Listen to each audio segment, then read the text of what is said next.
menuju ke kota Yasrib dan kemudian tinggal di sini dan kemudian namanya diganti, namanya diganti menjadi kota Madinah Al-Munawwarah. Madinah Al-Munawwarah itu artinya bercahaya. Cilacap bercahaya, Madinah bercahaya. Cuma bahasa Arab ya, Madinah Al-Munawwarah nek Cilacap bercahaya. Bapak Ibu yang kami hormati, sebelah kiri Bapak Ibu niku Masjid Imam Bukhari kecil. Wow, tengah jeng wonten Masjid Al-Ijabah. Ini Mas belokan. Masjid Imam Bukhari niku riyen tempat nggih rawuh hadis Imam Bukhari niku mriku ngumpul-ngumpulaken hadis mriku daleme.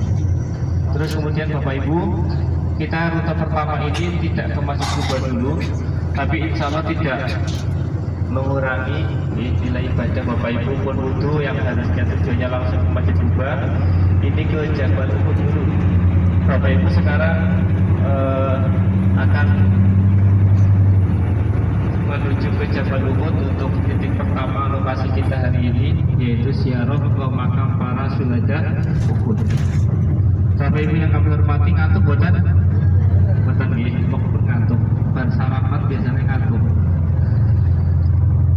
Kita menuju ke Jabal Uhud nggih. Jabal Uhud adalah Jabal artinya gunung, Uhud artinya menyendiri. Jadi dewekan ibu tengah jemput ketinggal nggih. Itu Jabal Uhud. Jabal artinya gunung, Uhud artinya menyendiri. Jadi Jabal Uhud adalah gunung yang menyendiri, tidak ada gunung yang lain.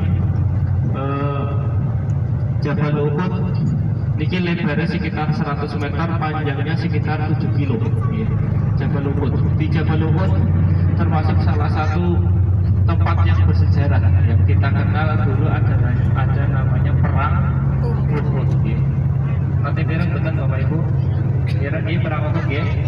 Perang Uhud terjadi setelah 1 tahun terjadinya perang Badar. Jadi Kanjeng Nabi pada saat hijrah menuju kota Madinah, terus kemudian beliau menetap di Madinah, terus kemudian menyebarkan ajaran Islam di sini. Kanjeng Nabi menemukan kedamaian, nek ke Mekah ya, pas begitu Gusti Allah menurunkan wahyu untuk dakwah secara terbuka, banyak sekali pertentangan, banyak orang Muslim yang disakiti, ibadah diganggu dan sebagainya tidak nyaman. Akhirnya Kanjeng Nabi hijrah. Sebelum hijrah beliau singgah dulu ke Gua Sur, ke Jabal Sur. Nah, terus kemudian dari Jabal Sur kemudian berangkat menuju ke kota Yasrib atau yang sekarang dikenal kota Madinah. Sampai di kota Yasrib beliau pertama singgah di Masjid Kuba, nama daerah. Terus kemudian beliau beli tanah, Kanjeng Nabi berikut tumbas tanah, terus kemudian dibangun masjid yang pertama, yaitu dinamakan Masjid Kuba. Setelah mendirikan Masjid Kuba, kemudian Kanjeng Nabi berangkat lagi terus menuju ke di daerah yang sekarang dibangun Masjid Nabawi. Jadi baru ditemu dalam Kanjeng Nabi, terus kemudian tinggal di situ, terus kemudian menyebarkan ajaran Islam di kota Madinah secara terbuka, damai, tidak ada pertentangan, dan bahkan kota Madinah menjadi sangat subur. Dan kemudian terdengar atau tercium dari para orang kafir Quraisy yang ada di Mekah sehingga kepengen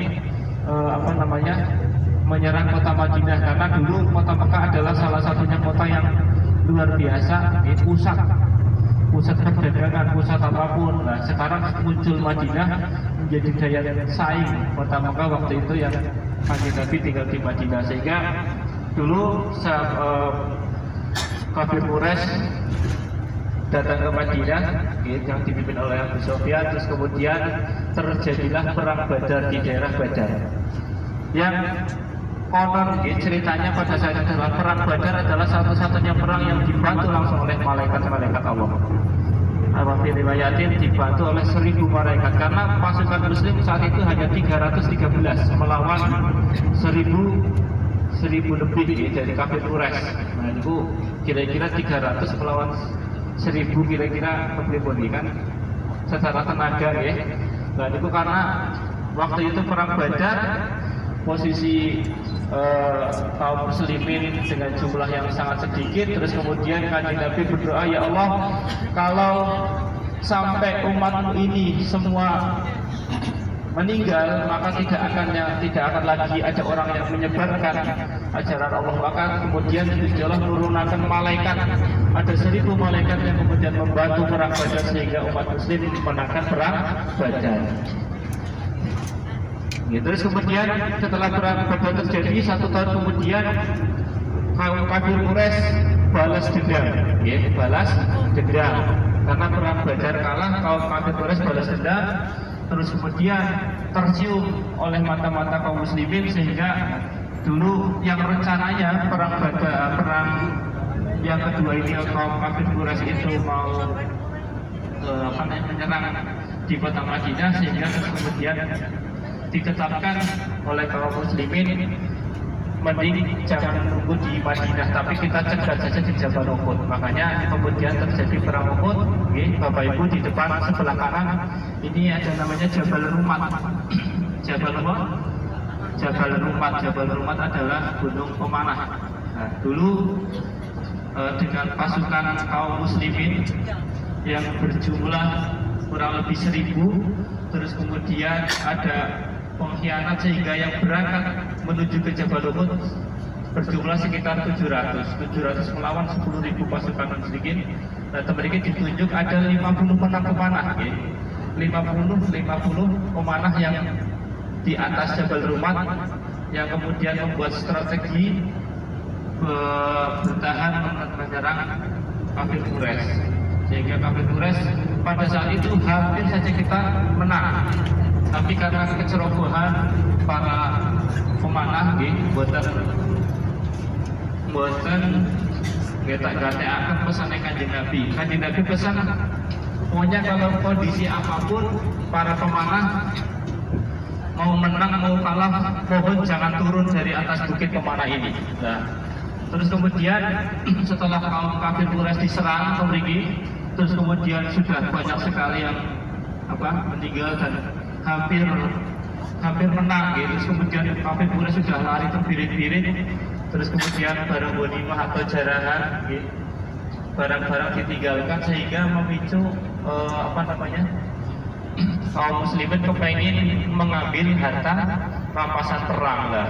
Terus setelah itu, begitu para pemanah turun dari Jabal Rumat, kemudian dilihat oleh pasukan Abu Sufyan, kemudian langsung diserang balik oleh kaum kafir Quraisy kepada kaum muslimin, sehingga disitulah banyak sekali yang meninggal, para kaum muslimin, termasuk paman, sikap dongari, termasuk pamannya Kanjeng Nabi, yaitu sahabat Hamzah, dan juga sahabat Mus'ab bin Umair. Bapak Ibu, kita di sini waktunya kurang lebih sekitar 30 menitan, ya. Monggo Bapak Ibu persiapan turun, kita siaran ini, ya. Monggo.